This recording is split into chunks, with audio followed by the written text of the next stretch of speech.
Buon pomeriggio, sono Francesco Saverio De Luigi, console generale d'Italia a Benghazi. Sono lieto di ospitare in questa edizione della giornata del contemporaneo un colloquio online fra la giovane artista benghazina Shefa Salem e l'artista italiana Elena Mazzi, in un colloquio moderato da Ludovico Pratesi, che ringrazio veramente per la sua partecipazione. Il colloquio avrà luogo unicamente in inglese. Good afternoon, I'm Francesco Saverio De Luigi, Italian Consul General in Benghazi, and I'm very happy to host this edition of the Contemporary Art Day with an online dialogue between Shefa Salem, young Libyan artist, and Elena Mazzi, very well-known Italian artist, with the moderation of Ludovico Pratesi, that I thank very much for his participation. I give the floor now to Ludovico Pratesi for a short intervention, and I'm very happy to stay with you this afternoon. Thank you again. Hello, Elena Mazzi. Hello, Shefa Salem. Thank you for being part of this Zoom meeting that it was, organized by the Ministero degli Affari Esteri from Italy in occasion of the Contemporary Day, Giornata del Contemporaneo. Elena and Shefa are both artists, are working complete different context. Elena is an artist is working in Italy and now based in Turin. She had a lot of participation in important shows like Documenta in 2012, a very important international art show. No? You didn't participate there? No, Istanbul Biennale 2015 with Caroline. Sorry. I'm sorry. In Istanbul Biennale in 2017. And she's represented in a gallery in Rome. It's called Ex Electrofonica. Elena has a very important topics in her artwork. She deals mainly with identity, but also with different, let's say, processing situations, performances, videos, and also now textiles. This, I think, is a new branch of her work, and she's now working for another biennale that will be in the Arctic part, so in the north part of the world, in Scandinavia, and she's now in Turin, and in 1 week she will leave for Scandinavia. So we are very lucky to have her with us. Shefa is working in Benghazi. She's a Libyan young artist. She is working mainly with painting, with figurative paintings, and her research is about a mixture between the past and the present, and different cultures that are mixed together, deals together in a quite symbolic and I think interesting way. So it's really a pleasure to have these two young artists that are dealing with these big topics like sustainability, environment, and mainly cultural heritage and identity in completely different way. So I think this topic will be exactly about all these themes that are present in the works of both Elena and Shefa. So maybe we can start, I think, with Shefa, and I will ask Shefa to speak a little bit more about her research in paintings and about, let's say, her way of working in a country like Libya and in a city like Benghazi. Okay. Shefa, is up to you now. Hello. Yeah, thank you. Hello. So my work is mainly focused on the identity of the Libyans. We have like a major issue in the identity. So I found that the missing part for the Libyans is who we are and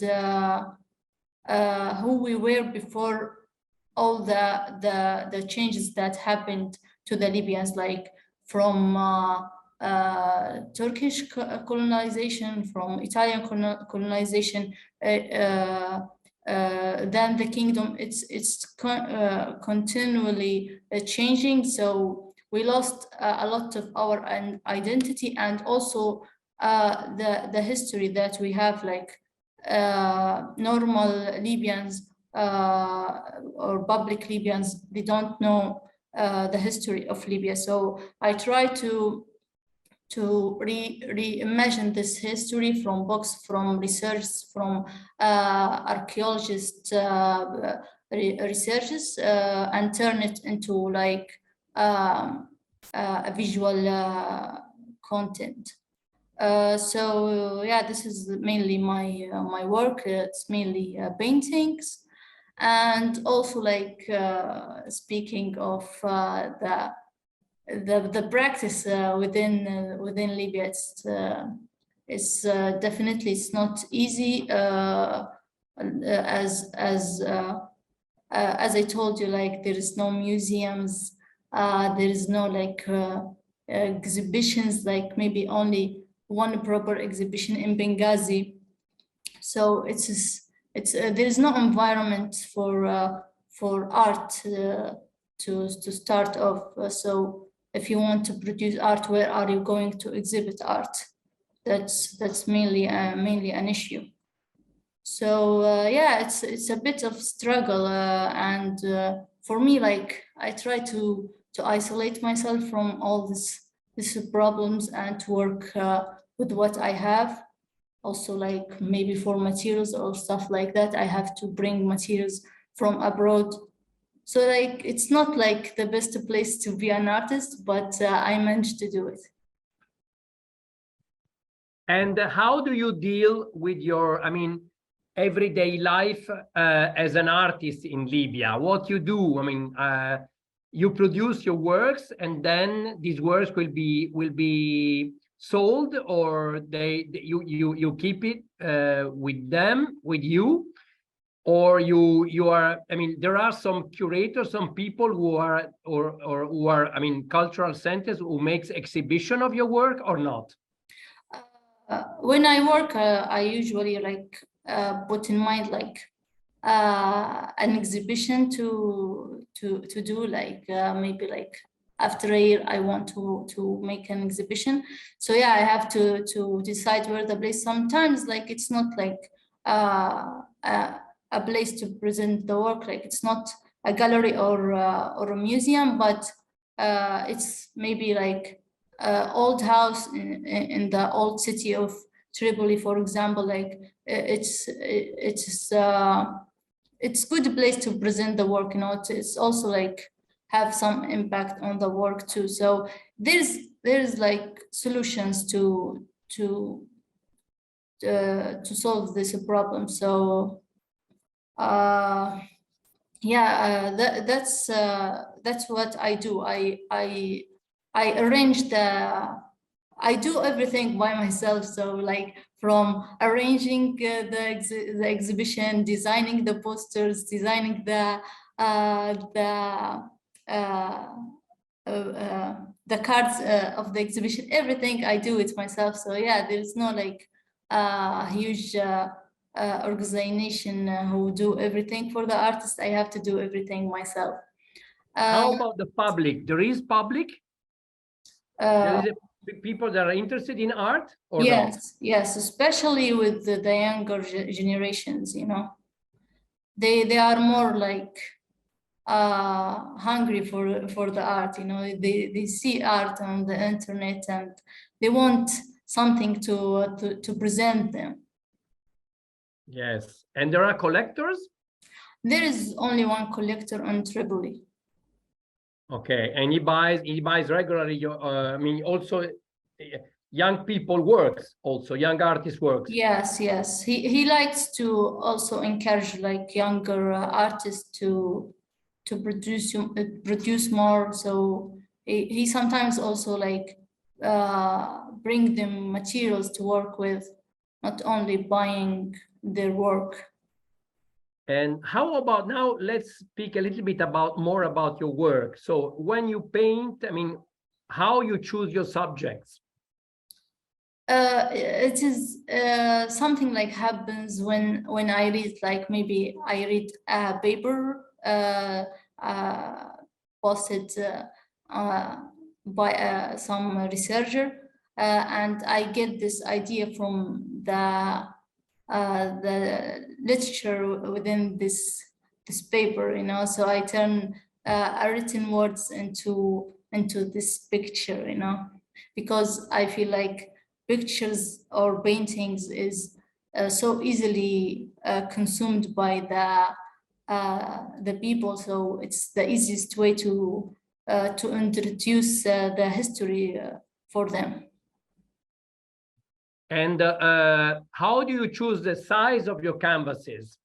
Because normally you work on big size. Yes, I started with medium sizes, but with time, when the figures became like full figures within contests, it became more needed to be in bigger sizes. Okay. Yeah. And how do you deal with your heritage, with the past, with the history of Libya? Can you ask that again? How do you deal with your past, with the history of Libya? I mean, is this a way of looking at the present? Is kind of memory, is kind of I mean, subjective memory, objective memory, collective memory, personal memory? Okay. How do you feel with this big heritage of Libya? Yeah, it is. I feel like it's a present problem, and also a way of restructuring the collective memory of the Libyans. Mm-hmm. So yeah, okay. It's two parts. Okay, okay. So you are interested in making people rethinking about their origin, their memories. Yes, yes. Because when we speak about heritage, they usually imagine something not ours. You know, like there is a lot of input to the Libyan culture with time. So it's not like totally Libyan. They don't know what's originally Libyan and what's brought to Libya. Okay, okay, very, very good. Thank you very much. Very interesting. Now we go back to you again. Now we speak with we welcome Elena Mazzi, and I will do the same question to Elena to introduce herself and her work. Okay, well, thank you for this invitation, first of all. It's a real pleasure to be in dialogue with such a different part of the world that we never consider, so unfortunately. And so, yeah, my work, it's about, let's say, generally speaking, the relationship in between the human being and the environment surrounding him or her. In terms of landscape, but also in terms of social space. So what happens when we face the world, no? And how art can be, I usually call it as a way to translate what we face in our everyday life. So usually when I work, I always start from a specific case that comes up because of my personal interest or because a collective crisis that can be political, environmental, social. So it embraces a collective memory, talking about collective memory. So in a way, everyone can kind of reflect in it. And I try to understand through art how we can deal with it without giving a solution, of course, but trying to opening up questions to everyone. And while I do this, I like to invite people that are not part of the art world to interact with me or with the project in itself. It depends. So in the years, I have been working with activists, politicians, restorers, very different figures that are not really dealing with the art world specifically. But that they might be interested. Scientists also a lot, different kind of scientists, marine biologists, physicians. So it's also a way for me to be curious about the world. It allows me to learn something that is not just related only to the art world. And while I do this, I always choose different media. So it depends on the project. Sometimes it turns out to be an artist book, sometimes it's an installation, sometimes it's a video, sometimes it's a sculpture. So now I'm working with textiles. So it really depends on the research part, that it always comes first. And then I leave a space for this translation moment, let's say. Very interesting. So, I mean, you take a topic to choose to work on, and then you choose the people to work with and the media to work about. So, I mean, you really put together different things. And normally, I mean, how much you're talking with about projects, and a project is what? I mean, what is the amount of time that you dedicate to every single project? I mean, it's 1 week, 1 day, 1 month, I mean, 1 year? Sometimes it's years, yes, it depends. It can be also like a project that I take in several phases. So sometimes I call them cycles.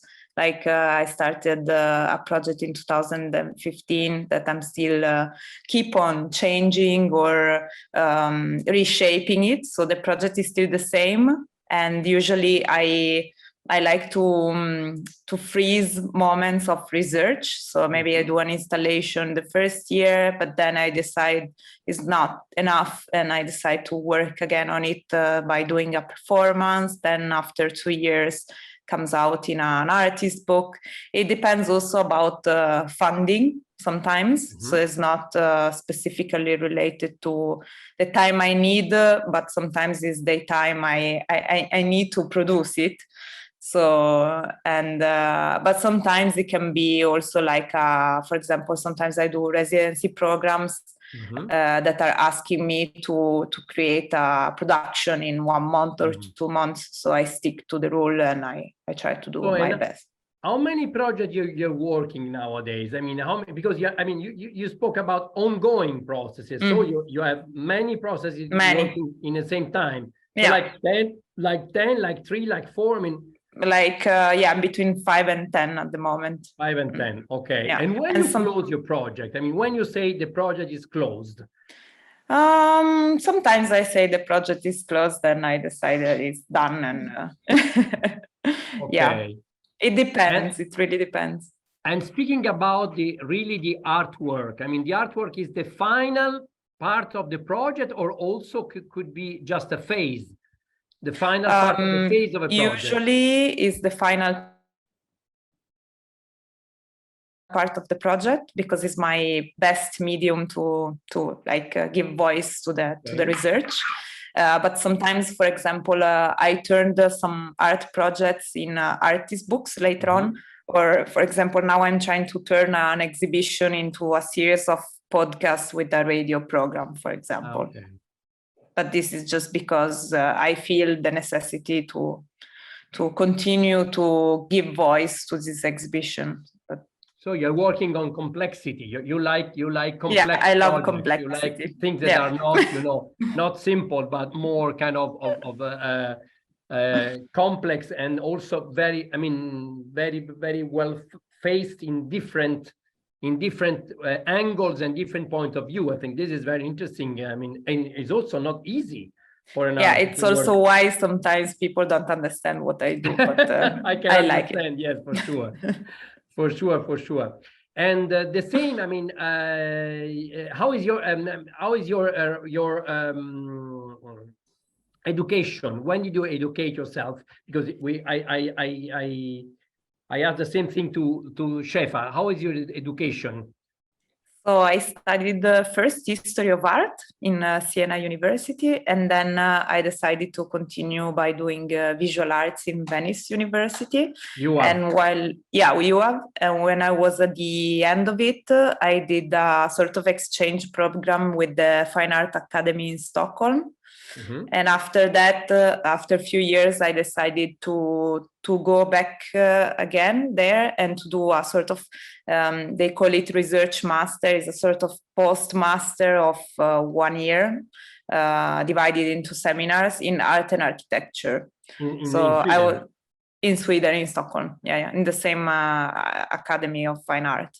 And that's why I was interested when Shefa said that she studied architecture, because in a way I'm very much, I touch it all the time, the architectural side of yes, course. And architecture is also, it's always, I mean, a problem of space. So how do you deal, exactly, you, Elena, and you, Shefa, with the concept of space? What the space is, architectural space is for you? Elena.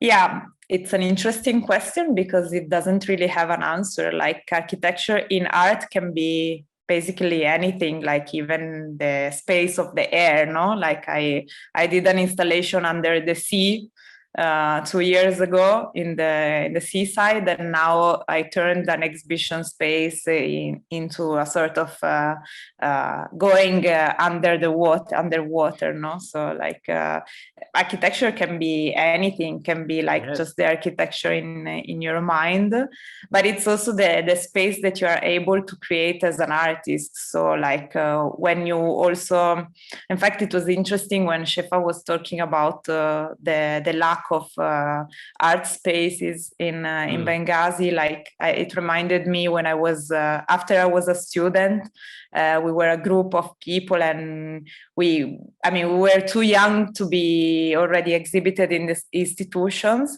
and also we wanted to do our way, create our own exhibition space. So we started to squat garages or shops in Florence, because at the time Florence had a big lack of contemporary art. Now it's way better. I'm talking about 10 years ago. And so that was our space. Now we were creating the lights as we wanted. We were designing the garage was turning into separated rooms to do basically what we wanted to do. Be free. Fantastic. I think it's a very, very good experience to build up your own space to exhibit. I think it's perfect when you start your career. Is perfect to to do exactly what you are saying. I mean, I would like to show this work in the space I like, in my space. So it's very interesting, actually very important for young artists in Italy. I mean, most of them they did like this. I mean, there is not always a good response and a good culture for contemporary art in different Italian cities. Like Florence was very much related with the past, and now it's different. But I mean, 10 years ago it was very much close to the past and not at all with future and present. So you did something, and I think it's very good for your education. I think also to create something with your hands. I think is very important. Okay, thank you, Elena. And Shefa?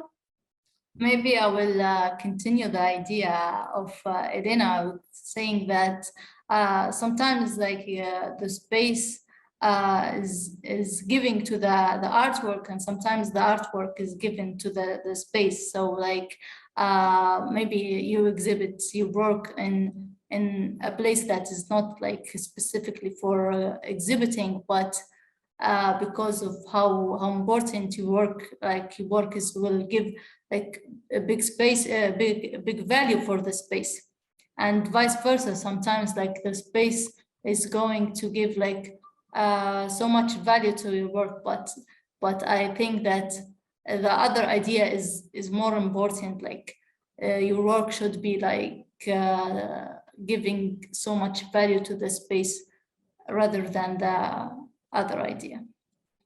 Yes, you are a painter, so your space is I mean, bidimensional, and Elena is mostly tridimensional, and I think so. It's also interesting to to think and to create a dialogue between the bidimensional space of the paint, is like we say the canvas, and the tridimensional space that Elena talked about. It was, I mean, her studio, her mind, her space that surrounds a work, the space of a process, the space of a project is really very, very different. So your space is more, Shefa, more kind of symbolic space for history, space for memory, a space that is mostly like related to I mean, related to time more than probably to, I mean, let's say, geographical space or physical space, right?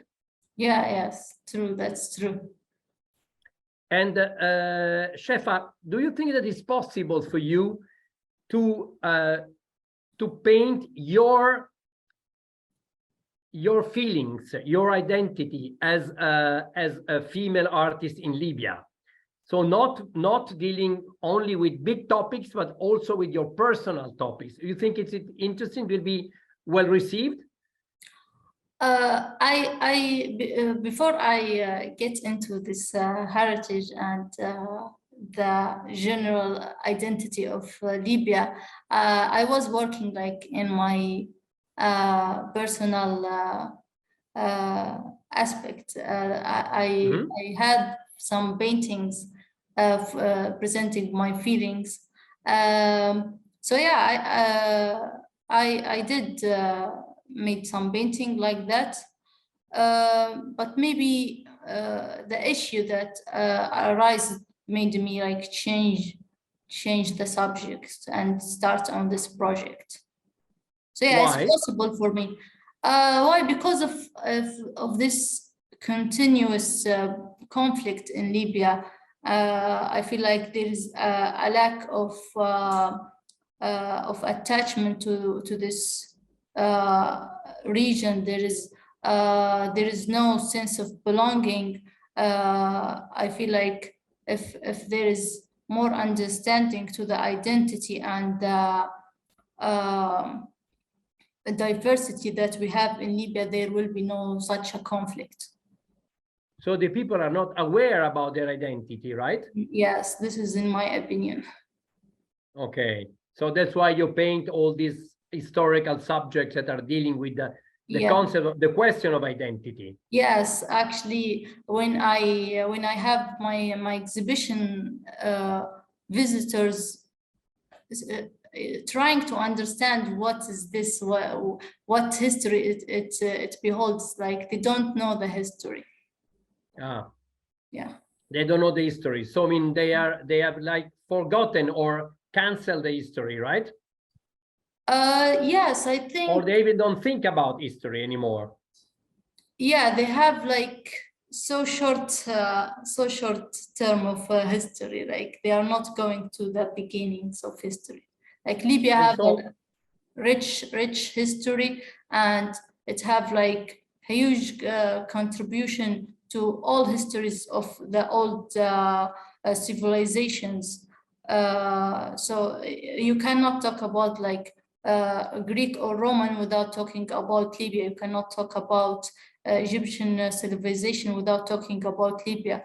So this is, I feel like it's a really rich history that needed to be presented to them. Okay, so let's come back to Elena. So Elena, the problem, how do you feel the concept of identity in your work? Because you spoke a lot about, I mean, cultural crisis and economical crisis and social crisis. So what do you think is in your work how important is the concept of identity in your work, Elena? It's always present, I would say. So because of what I try to do is basically to share collective stories. So it's not just about me, but it's about how we face a common situation. And then, of course, my opinion is present, no? Like I drive I drive the choices. But at the same time, I listen to the others. So, and this is really part of my process. Like I first start by listening a lot, and then I collect everything I listen to, and then I reshape it. And then, of course, I drive it to also my point of view. It's present, but it's more about putting everything together in a way that each voice can be heard too. And if I think about it's difficult to speak without examples for me. Yes, for sure. Because I'm no, but it's okay. It's practical okay. person. It's okay. So you collect normally voices and not images, or also images and also voices. Images and voices. Also images. So yeah. Documents, photos. Yeah. Yeah. Okay. So you create your own archive of in a this way, problem, yes. and then you work on the archive, right? Exactly. Correct? Yeah. Perfect. Yeah, sometimes it's just about reshaping also interviews in a different way, no? So like I extrapolate sentences that are very important for me, and I put them under another form in video scripts that sometimes are sort of mockumentary, no? So you are always in between reality and fiction, but the part related to reality, it's related to interviews that I have been collecting before in a first stage. So you're always starting with interviews with people. Your often, project, I mean, starts always with interviews. This is very interesting. And you do all this by yourself, or you have people that help you? If I can, sometimes I have people that helps me. It depends also on the situation. Sometimes it's like if it's like a kind of political problematic situation, I prefer to go alone, because it's more like low key, like a low profile. Yes. Yeah, and then usually girls are always kind of welcomed also when the situation is kind of tricky. So it's good to use it. But there's also the other face of the coin, no? That sometimes you're a girl and you're not allowed. So it depends. But if I can, and if the job is kind of very big, then I ask for help. So, but it's better if I do it by myself, because it's my it is my approach, no? So I know how I do it, and I can control it. The last question, thank you so much. It's very interesting to listen to you. The last question is about financing. How do you finance your projects? Because these projects are quite complex. So I mean, in question of time, but also people, I mean, organization. How do you finance your project? I apply, yeah, it's me. I apply for grants usually.